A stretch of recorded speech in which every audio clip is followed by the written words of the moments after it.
Hi everyone, I'm Anthony O'Flynn and welcome back to part 4 of the 2024 energy forecast.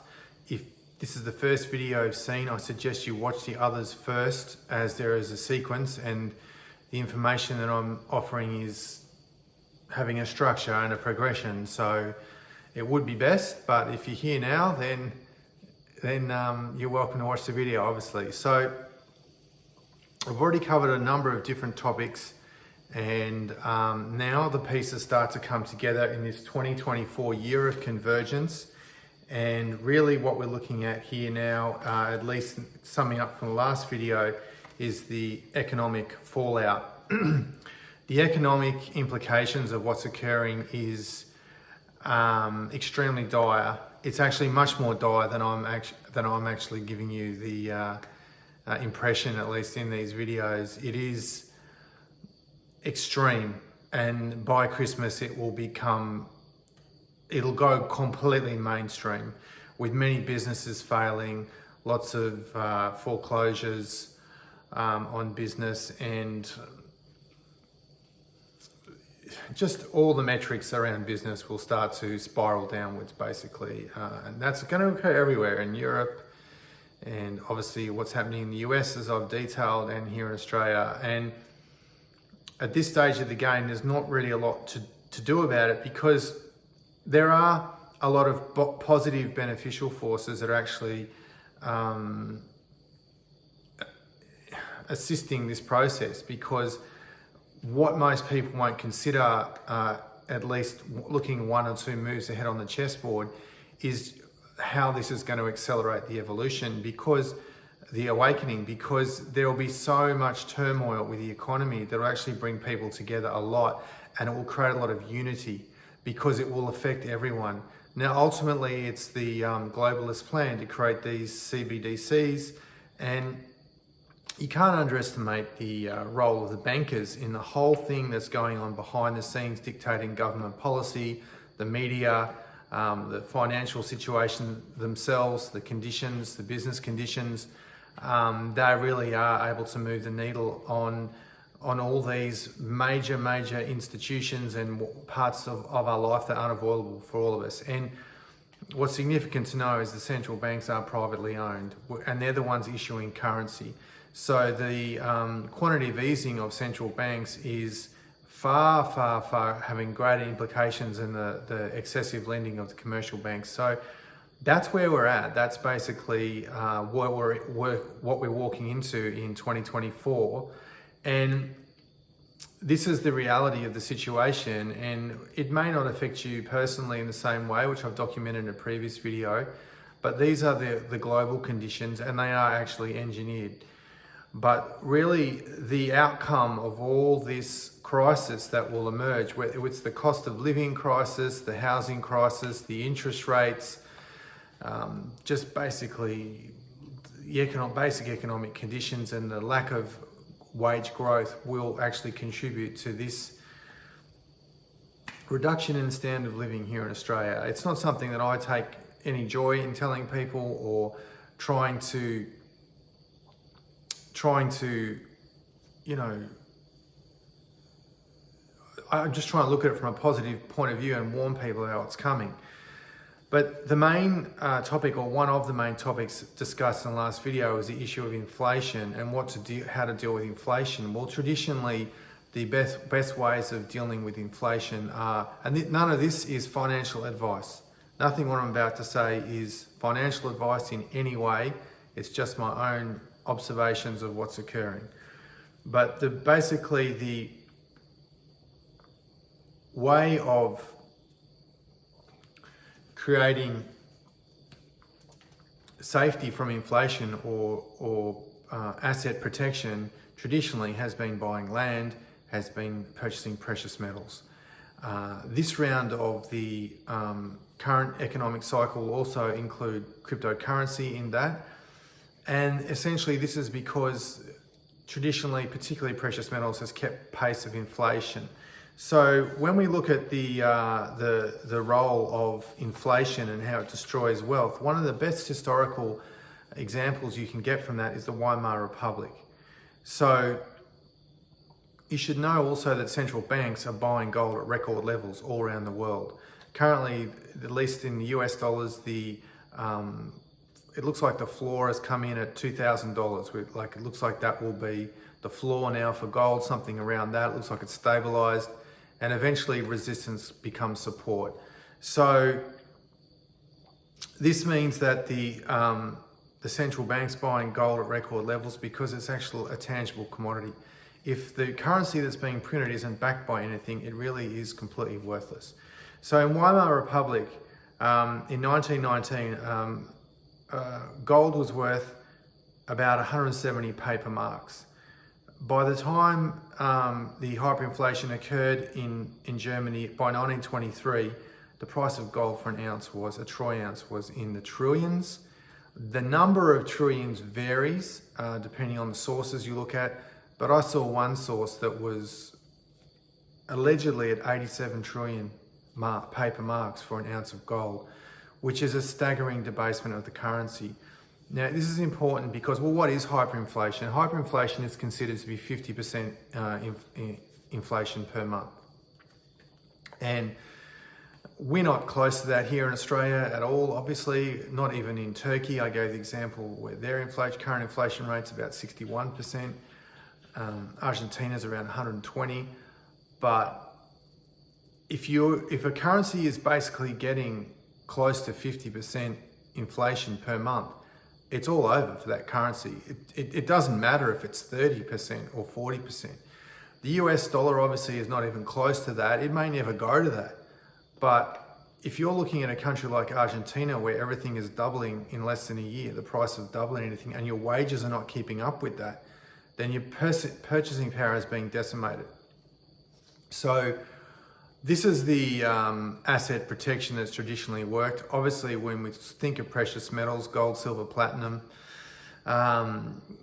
the ongoing rhetoric with silver is that silver's got a much greater upside than gold because it's coming out of the ground.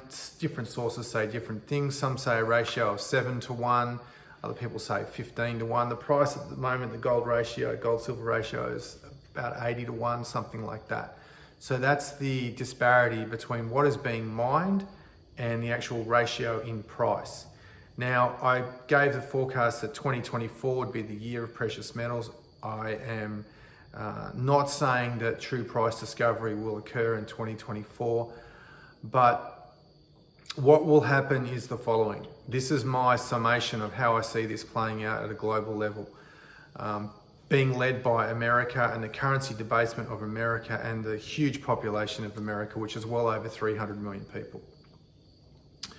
Now, apparently in the US, something like 0.5% of people own precious metals, which means that there's a very, very small number of people who own precious metals. There have been stories of people with considerable wealth starting to invest in that sector. But what will happen is this. As the inflation increases, as the debasement of currency increases, as the purchasing power declines, as money being left in the bank becomes more and more obvious it's being destroyed by inflation by more and more people, firstly in America. Oh, and this is already happening, by the way, in Turkey as another precursor of an example. That people, I've seen videos on this where people in Turkey literally get their money, they get paid per month, some of them, and they take it and they put it straight into precious metals and cryptocurrency because they know that it'll be worth less, month to month, week to week. And so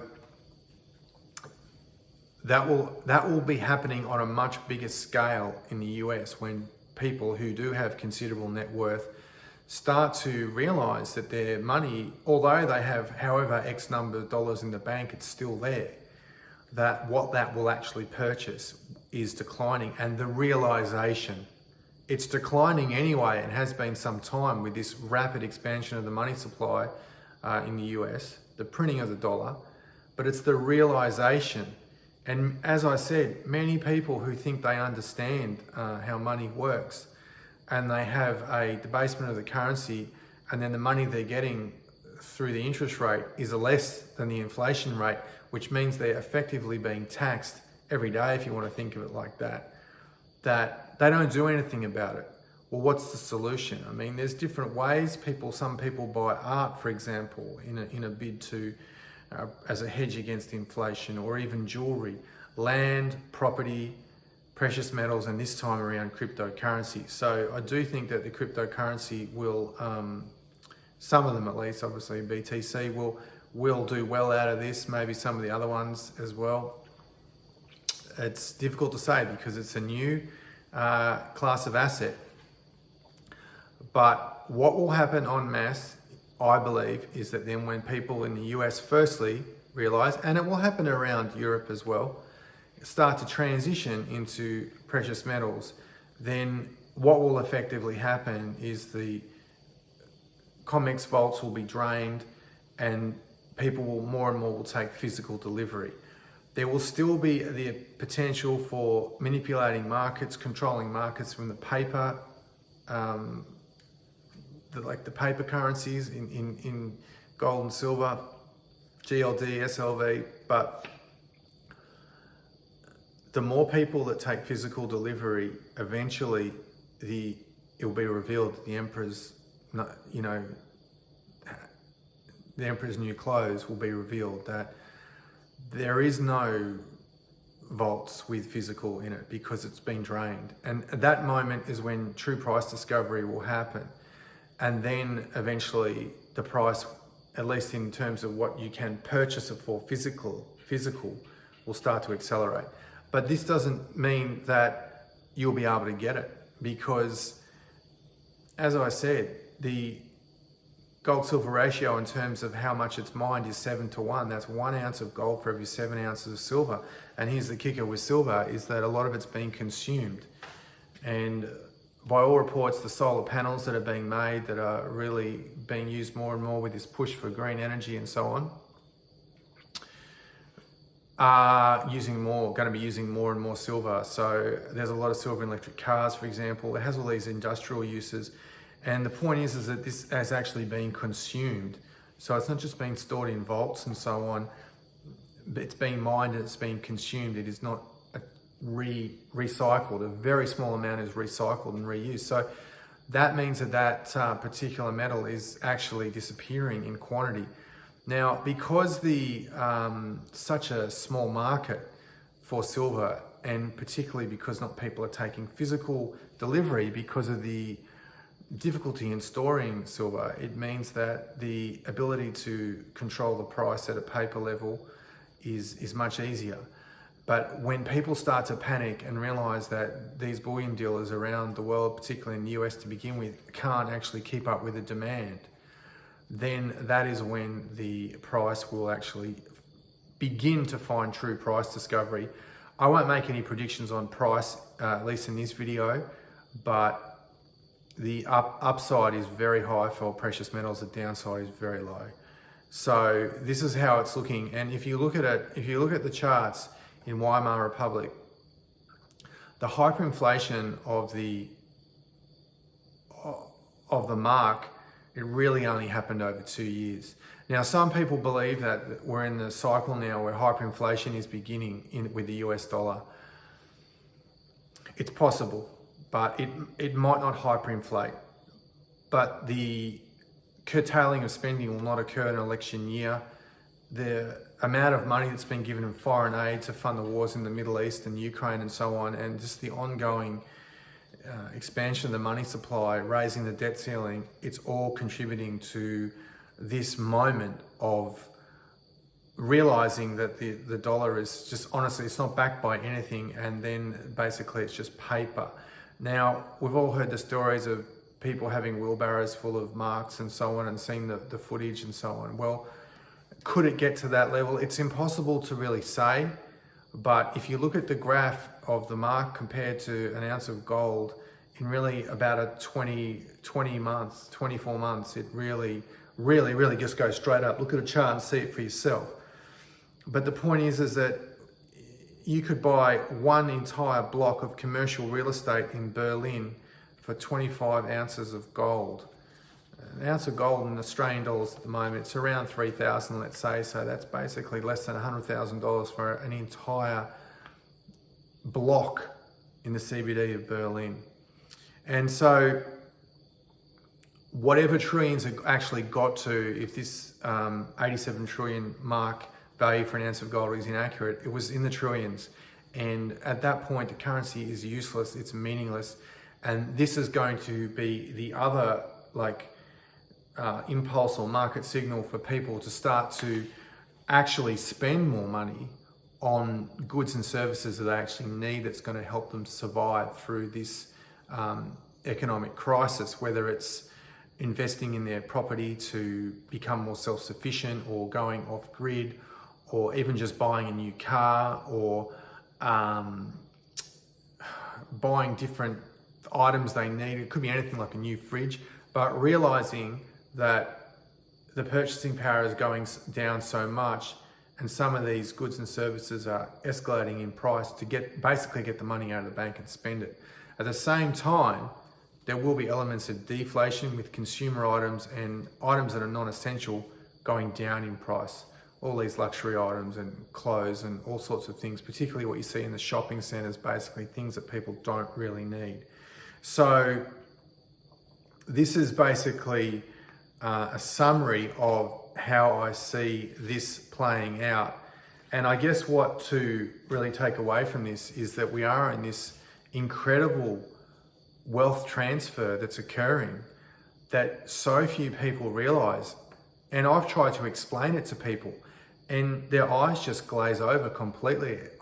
They just cannot comprehend or even begin to understand what's really occurring. And I don't think here in Australia that it will play out this year at all, or even by the end of next year in its fullness.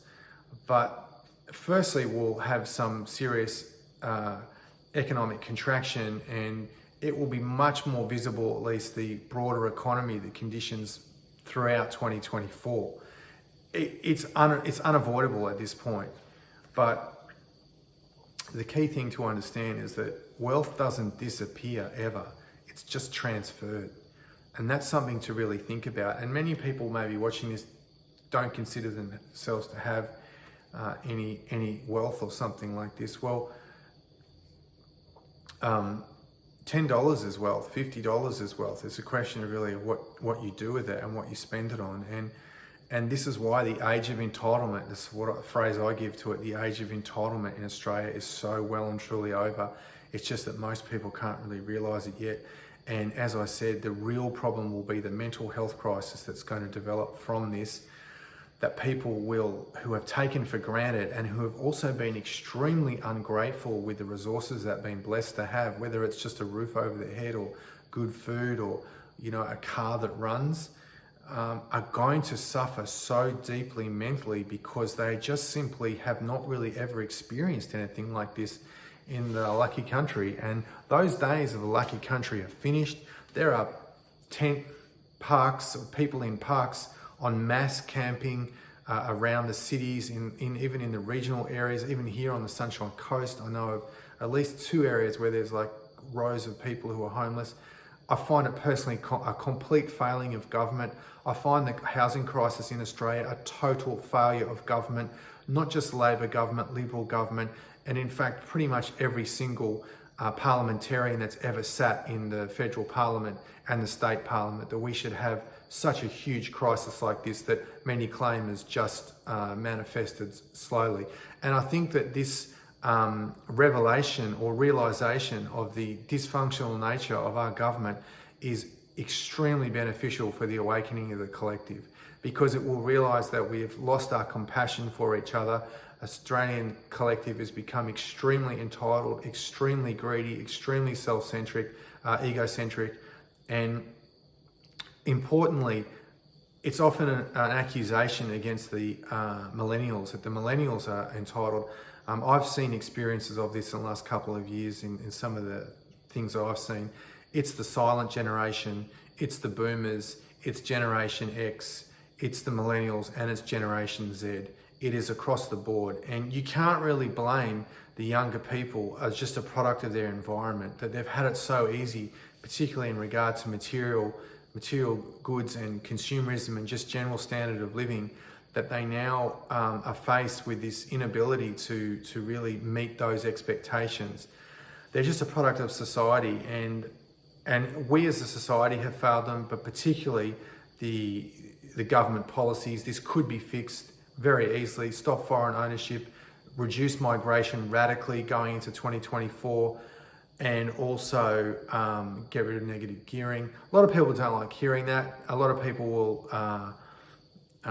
put counter arguments against that, which is fine, but where are those counter arguments coming from? And if they don't work, then how do you propose that we solve the housing crisis, the lack of trades that are being now at TAFE to actually help construct more homes? It is going to be one of the key election issues. I don't really see a Labor government forming by itself in the next election, even if they win. A lot of the votes will go to the Greens, to the Teals. It could be just a vote against Albanese, who has been a completely useless leader. I mean, I don't even know what he's going to possibly campaign on for re-election, because his efforts and his work ethic and his integrity and his commitment to the Australian people is completely missing in action. It's actually quite unbelievable. So these are some of the things. On a more positive note, I don't see any World War III in occurring in 2024. I just cannot see a world war breaking out in the genuine context of World War III. There'll definitely be regional conflicts. It's highly likely that the conflict in the Middle East will expand into a regional war involving Iran, perhaps the other Arab nations. It's going to be a very precarious situation for Israel, because as the dollar fails, as the crisis strengthens and develops in the US, the massive funding and billions of dollars that Israel has received may diminish, or it may not be ongoing. It could produce huge consequences for the state of Israel, and all the tension and the conflict there could expand very easily. I hope that it doesn't. I hope that there's some peaceful solution. That's a topic for another video entirely. It's such a complex situation over there, but the US are attempting to draw Iran into the war and make it a regional conflict, and it's definitely a possibility. But as far as World War III with nukes, with Russia, China, I don't see that at all. I just don't think that is going to occur. However, I do feel that there will be some form of cyber attack in 2024. It may not be the mother of all cyber attacks, but old mate Klaus from the WEF has been warning against it. That's basically a transmission that something like this could happen. I'm not trying to bring this into reality in any way, but when you understand these organisations and their agenda,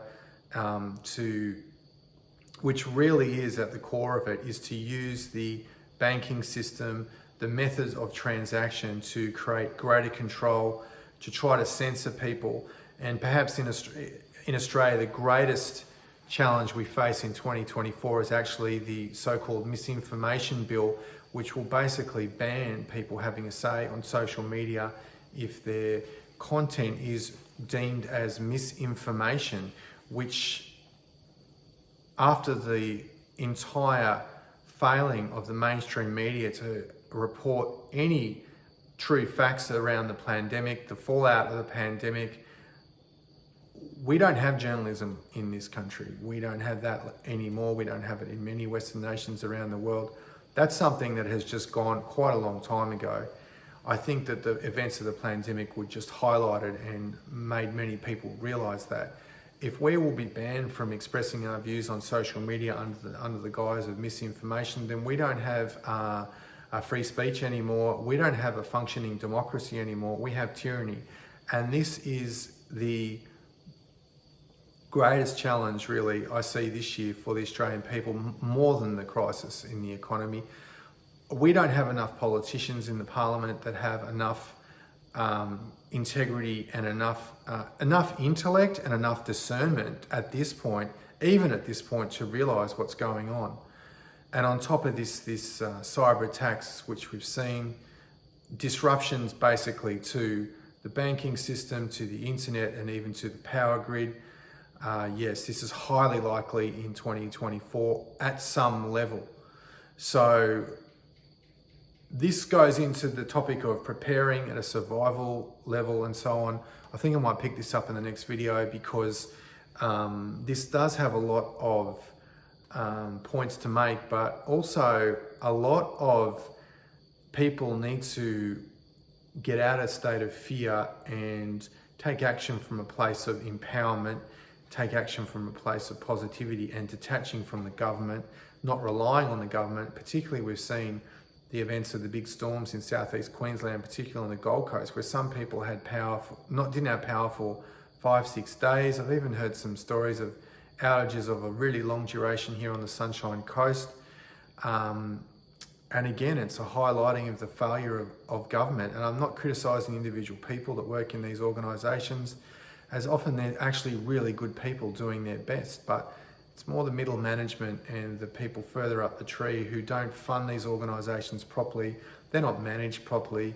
And there is an obvious agenda that's going on to create chaos at some level in our society that is completely malevolent. And this will, of course, continue across 2024. And this leads into the more spiritual dimension of everything, of this epic struggle between good and evil, which is being played out within all of us. But unfortunately, many people don't see that and are just externalizing it still, particularly in the awakening community, and not aware of the enemy within, which is fear, which is anger, which is bitterness, which is frustration, which is all of these things. And instead projecting it outwards. The enemy is the government, it is the WEF, it is the globalists, it is the UN, it is the WHO, all these, it is the bankers and so on. And perhaps there are external factors creating this chaos, but at the same time, we need to start to do the inner work, which, as I've said previously, people are radically spiritually unprepared. They're radically unprepared spiritually for the times we're going through and the qualities we need to develop. And this is why I'm running this retreat, Navigating the Shift, in May on the Gold Coast. I think it's 4 nights. I'll put a link in the comments for you to check out. So there's so much to say about 2024. The mental health issues I just touch on again will be accelerated and accentuated with Jupiter moving into Gemini in May. Gemini is mutable air and is associated with mental health issues. The inability for people to control their thoughts, to separate their consciousness from their mind, the watcher, the witness, and be caught up in the inner critic, in the monkey mind, and for the ongoing projection into the future or the past, inability to stay present will come into direct focus when this transit happens. Jupiter amplifies everything it touches. Going to Gemini, people will have to be forced to, in some cases, really start to put their mental health first. And for a lot of people, they still don't even really understand what that really means. Like, it's become such a catchphrase. I mean, I've been teaching yoga, meditation, tantra now for 20 years, or actually over 20 years. And I have seen the journey of this term, mental health, come into the sphere, come into the vocabulary of many people, even in the corporate sector, in sport, in all kinds of different parts of life. And a lot of it is lip service, and a lot of it is really skating on the surface, and a lot of it is not going into the real roots of a cause and effect, the causality, and an inability to really put the mind in perspective as who it is in regard to our true identity. This is such a huge topic. I shouldn't have actually opened this tin of worms, but it's a long journey from hyperinflation in Weimer Republic to mental health and the pure consciousness. So that's pretty much everything I wanted to say on this topic, at least for now. We'll probably get into the UFO topic in the next one. But the year of convergence means that in every crisis there's an opportunity. There's an opportunity for all of us for greater growth, for greater awakening, for greater self-awareness. And I really feel that the financial crisis that's unfolding will, as I said in the first video, will create humility in the collective here in Australia. It's an aspect of the heart. It's an aspect in our culture that's sorely missing. It will give us some depth, some character, some greater heart-based consciousness. And it's so welcome and it's so necessary for us to start to connect with the essence of who we are, start to really contemplate the destiny of our soul, the role of our soul in this life, separate the ego from the soul, have a more profound understanding of metaphysics, the actual meaning of life itself at an existential level, and begin to live that, and to basically accelerate this evolution, because as I've been saying all along, it's also one of the big themes in my book, Paradigm Shift, the Global Awakening of Humanity, 2020 to 2040, that we live in a time of compressed evolution. Think of the changes that have occurred even in the last few years, even just with technology. That's going to really start to accelerate with this Pluto in Mercury in Aquarius transit. And this is, the universe is calling out for evolution now, and it needs a reorientation of who we are and what our life goals are. And this may take some people some years to reorient themselves and so on, but I'm confident this will happen in the collective. And it will take some time to redefine what awakening really means and what living a life of purpose really means. But this Jupiter in Gemini transit will be quite a moment for the collective to start to